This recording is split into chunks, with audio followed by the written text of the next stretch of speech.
Сега аз вече се чувствам отмъстен. Сега аз вече очаквам с течение на времето и напред във времето 29 проявления на събития, които активирах одеве. И ще знам и много ще се радвам, когато по новините чуя моите проявления на магическата атака.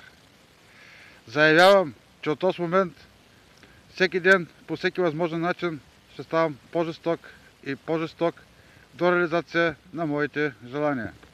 Искам да предупредя обществеността, че ако някога напред във времето аз бъда безработен, ще изперкам и ще взема много остра брадва и ще тръгна по главната улица на Бургас и що дето вида добре облечено и богаташко, ще го заколя. Това ще бъде вариант на моето лично отмъщение срещу обществото. Нека Господ бъде разумен. Аз казах.